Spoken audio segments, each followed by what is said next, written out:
ಹಶ್ವಾದಾಗ ನಮ್ಮ ದೇಹ ಕೇಳೋದು ಪ್ರೋಟೀನು, ನಾವು ತಿನ್ನೋದು ಕಾರ್ಬೋಹೈಡ್ರೇಟ್. ಮೊಸರು ಮೇಲೆ ನೀರಿರುತ್ತಲ್ಲ, ನೀರನ್ನು ಚೆಲ್ಬಿಟ್ಟು ಮೊಸರು ತಿಂತಾರೆ ಜನ. ಈ ಪ್ರೋಟೀನ್ ನಾವು ಕರೆಕ್ಟಾಗಿ ತಗೊಂಡ್ರೆ ನಮ್ಗೆ ಹಸಿವು ಕಡಿಮೆ ಆಗುತ್ತೆ, ದೇಹಕ್ಕೆ ಏನು ಬೇಕೋ ಸಿಗುತ್ತೆ. 30 ಗ್ರಾಮ್ ನಾರು ತಿಂದರೆ ನಮಗೆ ಸಕ್ಕರೆ ಕಾಯಿಲೆ ಬರಲ್ಲ, BP ಬರಲ್ಲ. ಚಿತ್ರಾನ್ನ ಮಾಡೋಕ್ಕೆ ಪಾಲಿಶ್ ಹಾಕಿಬೇಕು, ಪಲಾವ್ ಮಾಡೋಕ್ಕೆ ಸೋನಾ ಮೊಸರು ಬೇಕು. ಪಾಲಿಶ್ ಕೊಟ್ಟಷ್ಟು ನಾರು ಆಚೆ ಹೋಗುತ್ತೆ. ಅಕ್ಕಿ ತೌಡು ಬಂಗಾರ ಬಿಸಾಕ್ತೀರಾ, ಮುಂಚೆ ಗೋಧಿ ಬೀಸ್ತಿದ್ರಿ, ಈಗ TV ನೋಡಿ ಇಷ್ಟು ದಪ್ಪ ಚಪಾತಿ ಬೇಕು. ನಾವೆಲ್ಲ ಬಿಸಾಕ್ಬಿಟ್ಟು ಬರೀ ಮೈದಾನೇ ತಿಂತೀವಿ. ಇದು ದೇವ್ರಿಗೆ ವಿರುದ್ಧವಾಗಿ ಹೋಗ್ತಾ ಇದ್ದಕ್ಕೆ ನಿಜವಾದಂಥ ಸಾಕ್ಷಿ ಸರ್. ನಿಮಗೆ 30 ವರ್ಷ, ಮೂಳೆಗೆ 60 ವರ್ಷ, ನಿಮಗೆ 30 ವರ್ಷ, ಕಣ್ಣಿಗೆ 62 ವರ್ಷ, ಆ ಥರ ಆಗುತ್ತೆ.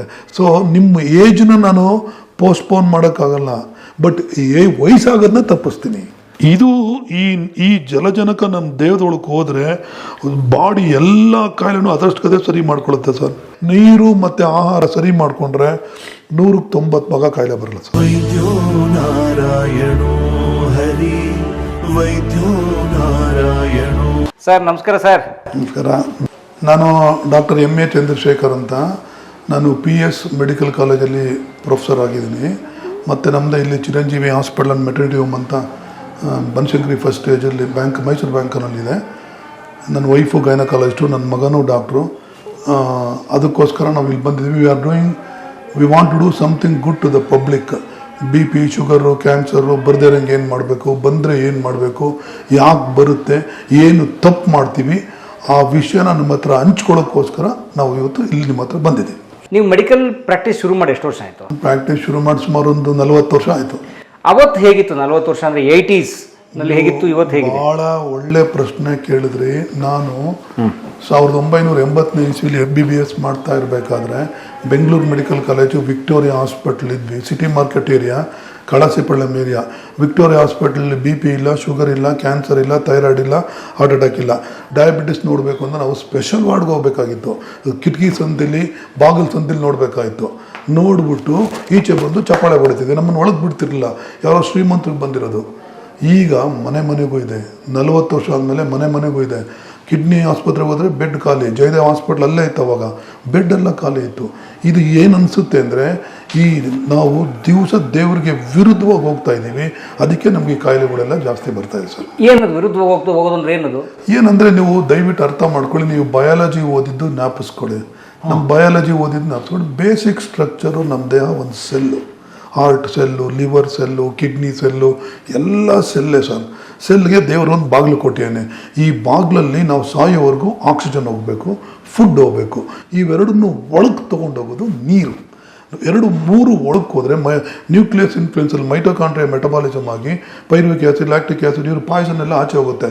ನಾವು ಯೂರಿನ್ ಮೋಷನ್ ಯಾವ ಥರ ಕಣ್ಣು ಕಾಣಿಸೋಂಗೆ ಮಾಡ್ತೀವೋ ಸೆಲ್ಲು ಮಾಡುತ್ತೆ.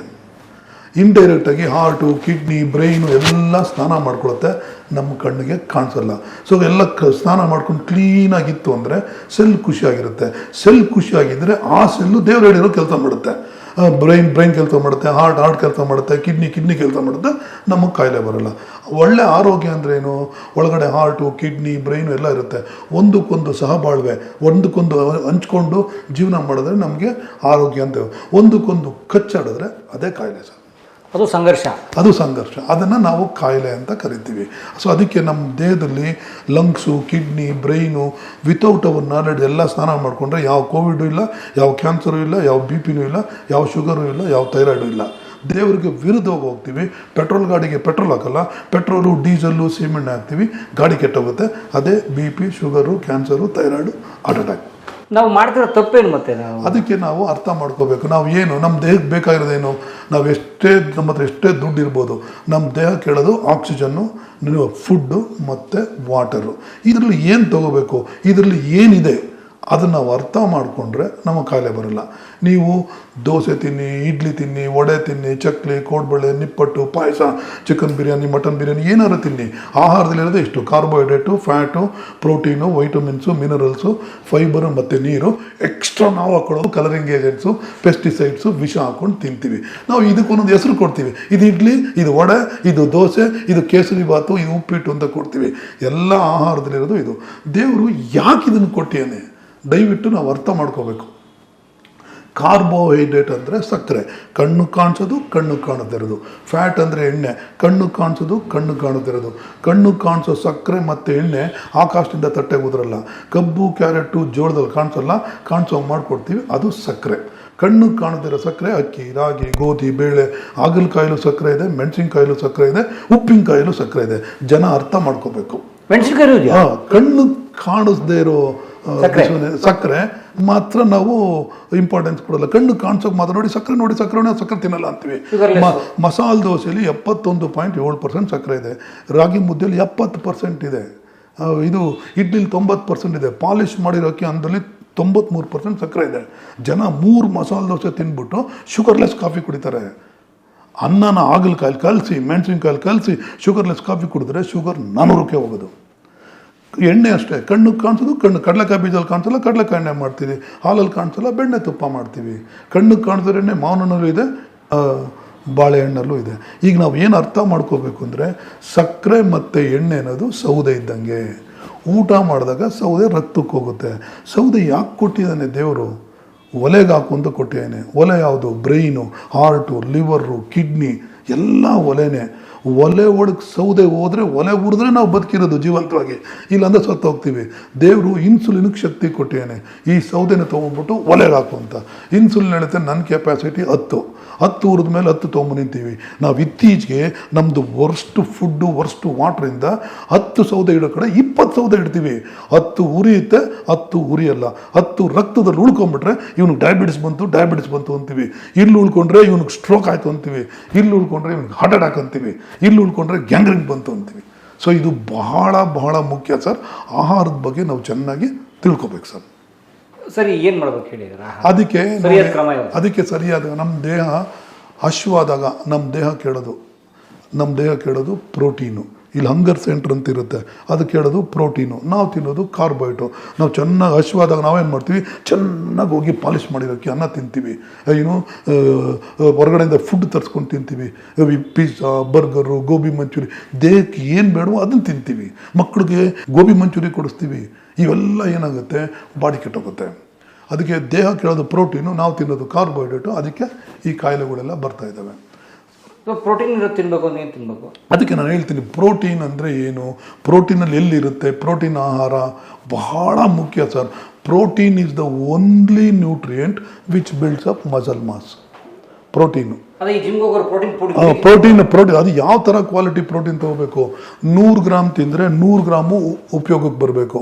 ಆ ಥರ ಪ್ರೋಟೀನ್ ತಿನ್ನಬೇಕು. ಒಂದು ಸೋಯಾ ಪ್ರೋಟೀನ್, ಇನ್ನೊಂದು ವೇ ಪ್ರೋಟೀನ್. ಮೊಸರು ಮೇಲೆ ನೀರಿರುತ್ತಲ್ಲ, ನೀರನ್ನು ಚೆಲ್ಬಿಟ್ಟು ಮೊಸರು ತಿಂತಾರೆ ಜನ. 3rd is egg white. 4th is milk casein protein. ಈ ಪ್ರೋಟೀನ್ ನಾವು ಕರೆಕ್ಟಾಗಿ ತೊಗೊಂಡ್ರೆ ನಮ್ಗೆ ಹಸಿವು ಕಡಿಮೆ ಆಗುತ್ತೆ, ದೇಹಕ್ಕೆ ಏನು ಬೇಕೋ ಸಿಗುತ್ತೆ. ನಾವು ಪ್ರೋಟೀನ್ ತುಂಬ ಕಡಿಮೆ ತಿಂತೀವಿ, ಕಾರ್ಬೋಹೈಡ್ರೇಟು ಮತ್ತು ಎಣ್ಣೆ ಪದಾರ್ಥನ ತುಂಬ ಜಾಸ್ತಿ ತಿಂತೀವಿ. ಈ ಥರ ನಾವು ಪೆಟ್ರೋಲ್ ಹಾಕೋ ಕಡೆ ಡೀಸೆಲ್ ಹಾಕೋದ್ರಿಂದ BP, ಶುಗರು, ಕ್ಯಾನ್ಸರು, ಥೈರಾಯ್ಡು ಎಲ್ಲ ಬರ್ತಾ ಇದೆ. ಸೊ ಕ್ಲಾಸ್ 1 ಪ್ರೋಟೀನ್ ಇದೆ. ರೆಗ್ಯುಲರ್ ಪ್ರೋಟೀನ್ ತಿಂತಾರೆ. ದನದ ಮಾಂಸ 192 ಮಾತ್ರ ಉಪಯೋಗಕ್ಕೆ ಬರೋದು. ಫಿಶ್ಶು 182 ಮಾತ್ರ. ಚಿಕನ್ 165 ಮಾತ್ರ. ಪಲ್ಸಸ್ ಅಂದ್ರೆ ಬೇಳೆಕಾಳು ತಿಂತಾರಲ್ಲ, ಅದು 142% ಮಾತ್ರ ಉಪಯೋಗಕ್ಕೆ ಬರೋದು. 58% ವೇಸ್ಟು. ಸೊ ಅವಾಗ ಮಸಲ್ ಬಿಲ್ಡಿಂಗ್ ಆಗಲ್ಲ. ಮಸಲ್ ಚೆನ್ನಾಗಿದ್ದರೆ ಏನು ಅಡ್ವಾಂಟೇಜು ಅಂದರೆ, ಒಂದು ಬಟ್ಟೆ ತೊಗೊಂಡ್ಬಿಟ್ಟು ನೆಲದ ಮೇಲೆ ನೀರು ಬಟ್ಟೆ ಹಾಕಿದ್ರೆ ಬಟ್ಟೆ ಯಾವ ಥರ ನೀರು ಕೊಡುತ್ತೋ, ಮಾಂಸ ಕಂಡ ಚೆನ್ನಾಗಿದೆ, ಇದೇ ಕೊಲೆಸ್ಟ್ರಾಲ್ನ ಕುಡಿದು ಬಿಡುತ್ತೆ. ಇದೇ ಶುಗರು ಕೊಲೆಸ್ಟ್ರಾಲ್ ಕುಡಿದ್ರೆ ನಿಮ್ಗೆ ಯಾಕೆ ಹಾರ್ಟ್ ಅಟ್ಯಾಕ್ ಆಗುತ್ತೆ, ನಿಮ್ಗೆ ಯಾಕೆ BP ಬರುತ್ತೆ? So building up the muscle mass is an excellent treatment of for diabetes, BP. ಅದು ಮಾಂಸ ಕಂಡನ ಅಂಗಡಿಯಿಂದ ತಂದು ಅಂಟಿಸ್ಕೊಳ್ಳೋಕ್ಕಾಗಲ್ಲ, ನಮ್ಮ ಕೈಲಿದೆ. ಸೊ ಹೆಂಗೆ ಬಿಲ್ಡ್ ಮಾಡೋದು ಹೇಳಿ? ಅದಕ್ಕೆ ಒಳ್ಳೆ ಕ್ವಾಲಿಟಿ ಪ್ರೋಟೀನ್ ನೋಡಿ. ನಮ್ಮ ದೇಹದಲ್ಲಿ ಕಾರ್ಬೋಹೈಡ್ರೇಟು ಮತ್ತು ಎಣ್ಣೆ ನಾವು ರಿಸರ್ವ್ ಇರುತ್ತೆ ದೇಹದಲ್ಲಿ. ನಾವು ಊಟ ಮಾಡಿದ್ರು ನಡೆಯುತ್ತೆ, ಬಟ್ ಪ್ರೋಟೀನ್ಗೆ ರಿಸರ್ವ್ ಇಲ್ಲ. 1 ಗ್ರಾಮ್ ಪರ್ kg ನಾವು ಡೈಲಿ ತಗೊಳ್ಳೇಬೇಕು.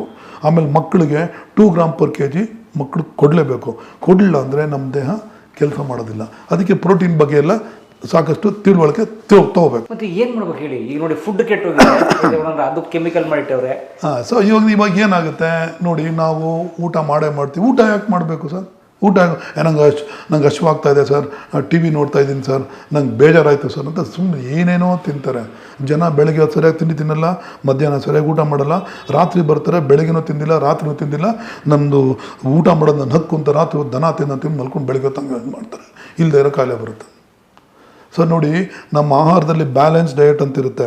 ಕಾರ್ಬೋಹೈಡ್ರೇಟು 55 to 60% ಇರಬೇಕು, ಫ್ಯಾಟು 25 to 30 ಇರಬೇಕು, ಪ್ರೋಟೀನು 15% ಅಥವಾ 20% ಇರಬೇಕು.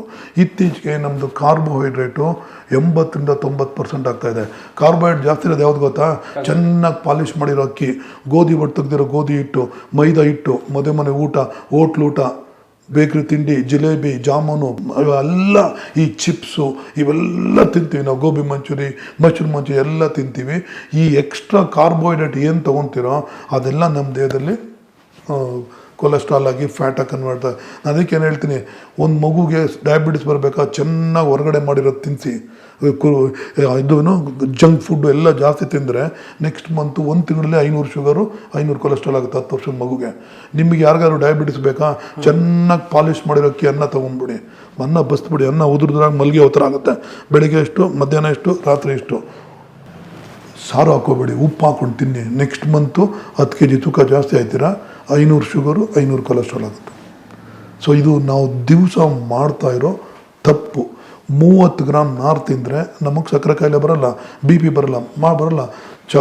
ನಾವು ತಿನ್ನಲ್ಲ. ಚಿತ್ರಾನ್ನ ಮಾಡೋಕ್ಕೆ ಪಾಲಿಶ್ ಹಾಕಿರಬೇಕು, ಪಲಾವ್ ಮಾಡೋಕ್ಕೆ ಸೋನಾ ಮೊಸರು ಬೇಕು. ಪಾಲಿಶ್ ಕೊಟ್ಟಷ್ಟು ನಾರು ಆಚೆ ಹೋಗುತ್ತೆ. ಅಕ್ಕಿ ತೌಡು ಬಂಗಾರ ಬಿಸಾಕ್ತೀರ. ಮುಂಚೆ ಗೋಧಿ ಬೀಸ್ತಿದ್ರಿ, ಈಗ TV ನೋಡಿ ಇಷ್ಟು ದಪ್ಪ ಚಪಾತಿ ಬೇಕು. ನಾವೆಲ್ಲ ಬಿಸಾಕ್ಬಿಟ್ಟು ಬರೀ ಮೈದಾನೇ ತಿಂತೀವಿ. ನಾರಿಲ್ದಲ್ಲೇ ಊಟ ಮಾಡಿದ್ರೆ ಆಯಿಲು, ಶುಗರ್, ಸೌದೆ ಬೇಗ ರಕ್ತಕ್ಕೆ ಹೋಗುತ್ತೆ. ಇನ್ಸುಲಿನ್ ಹೇಳುತ್ತೆ, ಅಬ್ಬಾ ನನ್ನ ಕೈಲಿ ಆಗಲ್ಲ ಈ ಕೆಲಸ ಮಾಡೋಕ್ಕೆ ಅಂತ. ಅದಕ್ಕೆ ಚಿಕ್ಕ ವಯಸ್ಸಿಗೆ BP, ಶುಗರು, ಹಾರ್ಟ್ ಅಟ್ಯಾಕ್ ಎಲ್ಲ ಆಗ್ತದೆ. ಹಳೆ ಕಾಲದಲ್ಲಿ ಭತ್ತ ಕೊಡ್ತಿನ್ನೋರು ಕಾಯಿಲೆನೇ ಬರ್ತಿರಲಿಲ್ಲ. ಈಗಲೂ ಎಷ್ಟೊಂದು ಹೇಳಿ ಅಪ್ಪ ಅಮ್ಮಗೆ ಸಕ್ಕರೆ ಕಾಯಿಲೆ ಇರಲ್ಲ, ಮಕ್ಕಳಿಗಿರುತ್ತೆ ಸರ್. ಇದು ದೇವರಿಗೆ ವಿರುದ್ಧವಾಗಿ ಹೋಗ್ತಾ ಇದ್ದಕ್ಕೆ ನಿಜವಾದಂಥ ಸಾಕ್ಷಿ ಸರ್. ಈಗೇನು ಪಾಲಿಶ್ ಹಾಕಿದ್ದೀನೋ ಬಿಟ್ಬಿಡ್ಬೇಕಾ? ಅನ್ಪಾಲಿಶ್ ರೈಸ್ ತಿಂದು ಕೆಲವು ಸಲ ಏನಾಗುತ್ತೆ ಅಂದರೆ, ಮದುವೆ ಮನೆಗೆ ಹೋಗ್ಬಿಟ್ರಿ ನಂಗೆ ಪಾಲಿಶ್ ಇಲ್ದಾರ ಅಕ್ಕಿ ಹಾಕ್ರಿ ಅಂದರೆ ಮದುವೆ ಮನೆಗೆ ಬರಬೇಡಿ ಅಂತಾರೆ. ಅದಕ್ಕೆ ಗೋಧಿ ತೌಡು ನೀವು ಬಿಸಾಕ್ತಿರಲ್ಲ, ಅದನ್ನು ಮಾರ್ತಾರೆ. ಅದು ಸಿಕ್ಕುತ್ತೆ, ತಿಂಗಳಿಗೆ 300 ರೂಪಾಯಿ ಖರ್ಚು. ಅದನ್ನು ಗಂಜಿ ಮಾಡ್ಕೊಂಡು ಕುಡಿದ್ರೆ BP ಇಲ್ಲ, ಶುಗರು ಇಲ್ಲ, ಹೊಟ್ಟೆ ಉರಿನೂ ಇಲ್ಲ, ಬೆಳಿಗ್ಗೆ ಎದ್ದ ತಕ್ಷಣ ಮೋಷನ್ ಆಗಬೇಡ ಅಂದ್ರೂ ಆಯ್ತದ, ಯಾವ ಪೈಲ್ಸೂ ಇಲ್ಲ, ತಿಂಗಳಿಗೆ 300 ರೂಪಾಯಿ ಖರ್ಚು. ಅಂದರೆ ನಾನು ಹೇಳ್ತಾ ಇರೋದು, ದೇವರೇ ಆಹಾರದಲ್ಲಿ ಒಳ್ಳೆ ಔಷಧಿಯ ಗುಣ ಕೊಟ್ಟಿಯೇ ನಾವು ಉಪಯೋಗಿಸ್ಕೊತಾ ಇಲ್ಲ ಅಂತ. ಸೊ ನಾವು ಮೇಲ್ಗಡೆ ಇರೋ ತೌಡುಗಳನ್ನ ಅದು ವೇಸ್ಟು, ಇದು ಅನಾಗರಿಕರು ಅಂತ ಕಿತ್ತು ಬಿಸಾಕ. ಹೌದು, ಅದು ತುಂಬ ತಪ್ಪು ಸರ್. ಅದು ತುಂಬ ತಪ್ಪು ಸರ್. ಅನ್ಪಾಲಿಶ್ ರೈಸ್ ದೇವ್ರು ಕೊಟ್ಟಿರೋ ರೀತಿಯಲ್ಲಿ ತಗೊಳ್ಳಿ, ಅದಕ್ಕೊಂದು ರೂಪ ಕೊಡೋಕೆ ಹೋದ್ರೆ ಸಿಗಾಕೊಂತೀರ ಸರ್. ನೇಚರ್ ಕ್ರಿಯೇಟ್ ಮಾಡೋ ರೂಪದಲ್ಲಿ ತಗೋಬೋದು. ಮತ್ತು ನೀರಿನ ಸಮಸ್ಯೆ ಏನು? ರೈಟ್. ಈಗ ನೀವು ಬಹಳ ಮುಖ್ಯವಾದ ಪ್ರಶ್ನೆ ಕೇಳಿದ್ರಿ. ನೀರು ಬಹಳ ಮುಖ್ಯ ಸರ್. ನಮ್ಮ ದೇಹ 70% ನೀರು. ನೀವು 70 kg ಇದ್ದರೆ 49 ಲೀಟ್ರ್ ನೀರು. ಚರ್ಮ, ಕಣ್ಣು, ಹಾರ್ಟು, ಕಿಡ್ನಿ ಎಲ್ಲ ನೀರೇ. ನಿಮಗೂ ಅಷ್ಟೇ, ನನಗೂ ಅಷ್ಟೇ. We are nothing but water drum. Quality of water is very important. ನಾವು ವಾಟ್ರಿಗೆ ಇಂಪಾರ್ಟೆನ್ಸ್ ಕೊಡೋಲ್ಲ. ನಾನು ಒಳ್ಳೆ ಆಹಾರ ತೊಗೊತೀನಿ, ಆಹಾರಕ್ಕೆ 30%, ಬಟ್ ವಾಟ್ರಿಗೆ 70%. If the quality of water inside our body is very good, ನಮ್ಮ ಕಾಯಿಲೆ ಬರಲ್ಲ. ಯಾಕೆಂದರೆ ನೀರು ಒಳಗಡೆ ಒಂದು ಕಡೆ ನಿಲ್ಲ, ಈ ಎಲ್ಲ ಕಡೆ ನುಗ್ಗಿ ಎಲ್ಲ ಕಡೆ ಹರಿಯುತ್ತೆ. ನಾನು 80ನೇ ಇಸ್ವಿಲಿ MBBS ಮಾಡಬೇಕಾದ್ರೆ ವಿಕ್ಟೋರಿಯಾ ಹಾಸ್ಪಿಟಲಲ್ಲಿ ನಾವು ನೀರು ಹಿಂಗೆ ಕುಡಿತಾ ಇದ್ವಿ. ಕರೆಕ್ಟ್. ಹರಿಯೋ ನೀರು, ಬಾವಿ ನೀರು, ನೆಲ್ಲಿ ನೀರು, ಯಾವ ಕಾಯಿಲೆನೂ ಬರ್ತಿರ್ಲಿಲ್ಲ ಸರ್. ಹರಿಯೋ ನೀರಿಗೆ ದೇವರು ಥ್ರೂಔಟ್ ದ ವರ್ಲ್ಡ್ ಒಳ್ಳೆ ಹೆಲ್ತಿ ಪ್ರಾಪರ್ಟೀಸ್ ಕೊಟ್ಟಿದ್ದಾನೆ. ಹರಿಯೋ ನೀರು ಹಿಂಗೆ ಹರಿದಾಗ H2O H+OH- ಬ್ರೇಕ್ ಆಗುತ್ತೆ. ಬ್ರೇಕ್ ಆಗ್ಬಿಟ್ಟು ಸಣ್ಣಗಾಗ್ಬಿಡುತ್ತೆ. ಹರಿಯೋ ನೀರು ಸಣ್ಣ ಇದ್ದರೆ ಏನು ಮಾಡುತ್ತೆ, ನಮ್ಮ ದೇಹ ಬೇಸಿಕ್ ಸ್ಟ್ರಕ್ಚರ್ ಸೆಲ್ಲು ಬಾಗಿಲು ಕೊಟ್ಟಿದ್ದಾನೆ.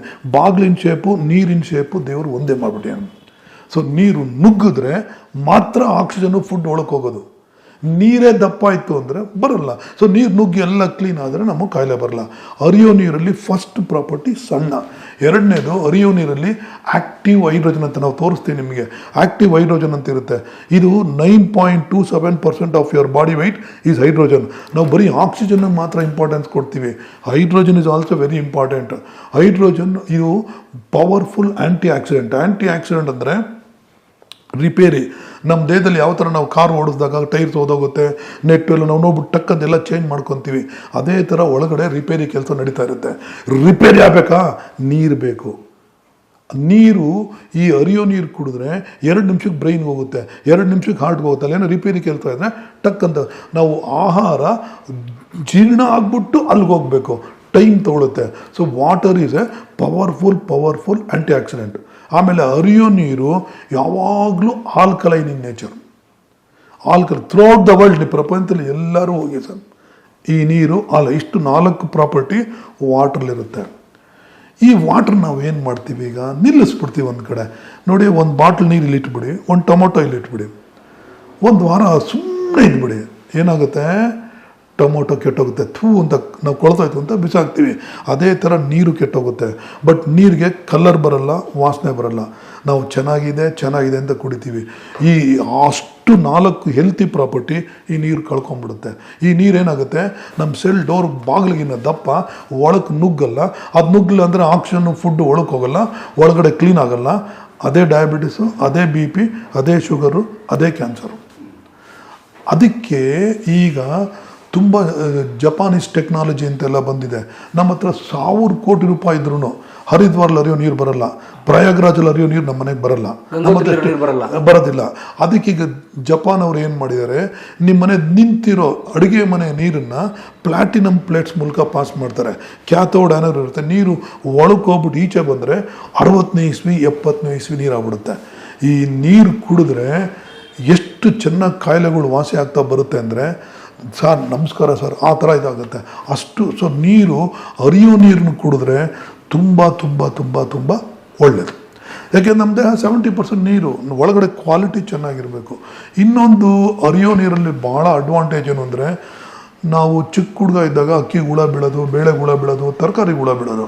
ಅವಾಗ ಏನು ಮಾಡ್ತಿದ್ವಿ ನಾವು, ತೊಳೆದ್ಬಿಟ್ಟು, ಇಲ್ಲ ಇದು ನಮ್ಮಮ್ಮ ಗಣೇಶ ಹಬ್ಬದ ದಿವಸ ಕಡಲೆ ಉಸ್ಲಿ ಮಾಡಬೇಕು ಅಂದರೆ ಕೊಡೋರು, ಡಬ್ಬದಲ್ಲಿರೋ ಹುಳ ಎಲ್ಲ ತೆಗೆದಲ್ಲಿ ಬಿಸಾಕ್ಬಿಟ್ಟು ನಾವು ಉಸ್ಲಿ ಮಾಡ್ಕೊಳ್ತಿದ್ದೀವಿ. ಈಗ ಒಂದು ಹುಳ ಬೀಳಲ್ಲ. ಯಾಕೆ ಅಂದರೆ ಅಕ್ಕಿಗೆ, ಬೇಳೆಗೆ, ಕಡಲೆಕಾಯಿ ಎಲ್ಲರಿಗೂ ಬೋರಿಕ್ ಆ್ಯಸಿಡ್ ಹಾಕ್ತಾರೆ. 20 ವರ್ಷ ಆದರೂ ಅಕ್ಕಿ ಕೆಡೋದಿಲ್ಲ. ಆಮೇಲೆ ತರಕಾರಿಗೆ ಎಷ್ಟು ಔಷಧಿ ಹೊಡಿತಾರೆ ಅಂದರೆ, ನೀವು ಏನು ನಿಮ್ಮ ನೀರಲ್ಲಿ ಕಿಚನ್ ವಾಟ್ರಲ್ಲಿ ತೊಳೆದ್ರೆ, ನೀವು ಅಡುಗೆ ಮನೆ ನೀರಲ್ಲಿ ತೊಳೆದ್ರೆ ಹೋಗೋದೇ ಇಲ್ಲ. ಈ ಹರಿಯೋ ನೀರು ಸಣ್ಣಗಾಗಿರುತ್ತಲ್ಲ, ಮೈಕ್ರೋ ಮಾಲಿಕ್ಯುಲರ್, ಆ ನೀರಲ್ಲಿ ನಿಮ್ಮದು ಈರುಳ್ಳಿ, ಬೇಳೆ, ಅಕ್ಕಿ ಎಲ್ಲ ತೊಳೆದ್ರೆ ನೀವು ಊಟನೇ ಮಾಡಲ್ಲ. ನೀವು ವಿಷ ತಿಂತೀರಾ, ನಿಮ್ಮ ಹೆಂಡತಿ ಮಕ್ಳಿಗೂ ವಿಷ ಕೊಡ್ತೀರಾ. ಅದಕ್ಕೆ BP, ಶುಗರು, ಕ್ಯಾನ್ಸರು, ಥೈರಾಯ್ಡು ತುಂಬ ಜಾಸ್ತಿ ಆಗ್ತಾಯಿದೆ. ಮನೆಗೂ ಬರ್ತದೆ. ಸೊ ಏನು ಹೇಳ್ತೀವಿ ಅಂದರೆ, ಹರಿಯೋ ನೀರು ಮನೆಯಲ್ಲೇ ಮಾಡಿಕೊಂಡು ಕುಡಿದ್ರೆ 190 ಭಾಗ ನಮ್ಮ ಕಾಯಿಲೆಗಳು ಆಹಾರ ಮತ್ತು ನೀರಿಗೆ ಸಂಬಂಧ. ಎಸ್ಪೆಷಲಿ ನೀರು ನಾವು ಸರಿ ಮಾಡಿಕೊಂಡ್ರೆ ಎಷ್ಟೊಂದು ಕಾಯಿಲೆಗಳು ಬರೋದಿಲ್ಲ. ಅದಕ್ಕೆ ನಾನು ಇವಾಗ ಏನು ಹೇಳ್ತೀನಿ ಅಂದರೆ, ಒಂದು ಸ್ಲೈಡೂ ಹಾಕ್ತೀನಿ. ಏನೋ ಒಬ್ಬ ದೇವ್ರು ಬಂದು ಕೇಳ್ತಾನೆ, ಏನಪ್ಪ ಮನುಷ್ಯನಲ್ಲಿ ಏನೇನು ಹೊಸ ಗುಣ ಇದು ಅಂತ. ಮನುಷ್ಯ ಹೇಳ್ತಾನೆ, ನಾನು ದುಡ್ಡು ಸಂಪಾದನೆ ಮಾಡಬೇಕು ಅಂದ್ಬಿಟ್ಟು ಆರೋಗ್ಯ ಹಾಳು ಮಾಡ್ಕೊಂಡು ದುಡ್ಡು ಸಂಪಾದನೆ ಮಾಡ್ತಾನೆ. ಆರೋಗ್ಯ ಕೆಟ್ಟಾಗ ಏನಾಗುತ್ತೆ, ಸಂಪಾದನೆ ಮಾಡಿರೋ ದುಡ್ಡೆಲ್ಲ ತೊಗೊಂಡೋಗಿ ಆಸ್ಪತ್ರೆಗೆ ಹಾಕ್ತಾನೆ. ಇವತ್ತಿಗೂ ಬದುಕಲ್ಲ, ನಾಳೆಗೂ ಬದುಕಲ್ಲ. ಇರೋ ದುಡ್ಡೆಲ್ಲ ಬರೀ ನಾವು ಹೆಲ್ತ್ ಮೈಂಟೈನ್ ಮಾಡೋಕ್ಕೆ, ವೆಲ್ತ್ ಇರೋದನ್ನೆಲ್ಲ ಕಳ್ಕೊತೀವಿ. ಅದಕ್ಕೆ ನಾನೇನು ಹೇಳ್ತೀನಿ ಅಂದರೆ, ನಾವು ಹೂನಾರ, ನಮ್ಮ ದೇಹ ಒಂದು ಹೂನಾರ ಹಾಕ್ಕೋಬೇಕು ಅಂತಂದರೆ, ಒಬ್ಬಳ ಹತ್ರ ಹೋಗ್ಬಿಟ್ಟು ಹೂನಾರ ಕೊಡಪ್ಪ ಹೂವಿಂದು ಅಂದರೆ ಕೊಡ್ತಾಳೆ. ಅವಳು ಎಲ್ಲಿಗೆ ಹೋಗ್ತೀಯ ಅಂತ ಕೇಳಲ್ಲ. ಹೂನಾರನ ನಿಂತ್ಕೊಂಡು ಹಾಕ್ಸ್ಕೊಂಡು ಚಪ್ಪಾಳೆ ಹೊಡೆದ್ರೆ ಸನ್ಮಾನ ಸಮಾರಂಭ. ಹೂನಾರನ ಹೆಣದ ಮೇಲೆ ಹಾಕಿದ್ರೆ ಅದು ಅಂತಿಮ ಯಾತ್ರೆ. ಹೂನಾರ ನಾವು ನಿಂತ್ಕೊಂಡು ಹಾಕ್ಸ್ಕೋಬೇಕು, ಮಗಳಿಗೆ ಹಾಕೋಬೇಕು, ನಮ್ಮ ಕೈಲಿದೆ ಸರ್. ಸರ್, ನೀವು ಎಣ್ಣೆ ಬಗ್ಗೆ ಹೇಳ್ತಿದ್ರಿ, ಹಾಗಾದ್ರೆ ಕೊಲೆಸ್ಟ್ರಾಲ್ ಅಂದ್ರೇನೋ ಅದು, ಅದ್ರ ಬಗ್ಗೆ ಎಣ್ಣೆ ಬಗ್ಗೆ ಹೇಳಿ ಸರ್. ಸರ್, ಈ ಎಣ್ಣೆ ಅಂದರೆ ಬಹಳ ಮುಖ್ಯ. ನಾವು ತುಂಬ ಎಣ್ಣೆ ಯಾಕೆ ಹಾಕ್ಕೋಬೇಕು ಸರ್? ಯಾರನ್ನು ಕೇಳಿದ್ರು ಟೇಸ್ಟ್ಗೆ ಅಂತಾರೆ. 100% ರಾಂಗ್. ಎಣ್ಣೆಯಿಂದ ಟೇಸ್ಟ್ ಬರೋದಿಲ್ಲ. ನೀವು ಒಂದು ಮಜ್ಜಿಗೆನ ತಿಂತಾಯಿದ್ದೀರಾ, ಉಪ್ಪು ಹಾಕಿ ರುಚಿ ಬರುತ್ತೆ, ಉಪ್ಪಿನಕಾಯಿ ಹಾಕಿದ್ರೆ ಇನ್ನೂ ರುಚಿ ಬರುತ್ತೆ. ಒಂದು ಬಟ್ಲು ಎಣ್ಣೆ ಹಾಕಿದ್ರೆ ಯಾಕೆ ರುಚಿ ಬರೋಲ್ಲ? ವಡೆ ಮಾಡ್ತೀರಾ, ಸಾರು ಮಾಡ್ತೀರಾ, ಎಲ್ಲ ಎಣ್ಣೆ ಎಲ್ಲ ಹಾಕ್ಬಿಟ್ಟಿದ್ದೀರಾ, ಬಟ್ ಉಪ್ಪೇ ಹಾಕಿರಲ್ಲ, ನೀವು ತಿನ್ನಲ್ಲ. ಎಣ್ಣೆಯಿಂದ ಒಂದು ಹಸಿರು ಮೆಣಸಿನ್ಕಾಯಿ ಬಾಯಲ್ಲಿ ಇಟ್ಕೊಳ್ಳಿ, ಅಗಿಬೇಡಿ, ಖಾರ ಇರಲ್ಲ. ಅಗಿದ ತಕ್ಷಣ ಖಾರ ಬರುತ್ತೆ. ಎಣ್ಣೆಯಲ್ಲಿದೆ. ಎಣ್ಣೆಯಿಂದ ರುಚಿ ಬರಲ್ಲ. ನಮ್ಮ ಆಹಾರದಲ್ಲಿ 4 ಕೆಮಿಕಲ್ಸ್ ಇದೆ.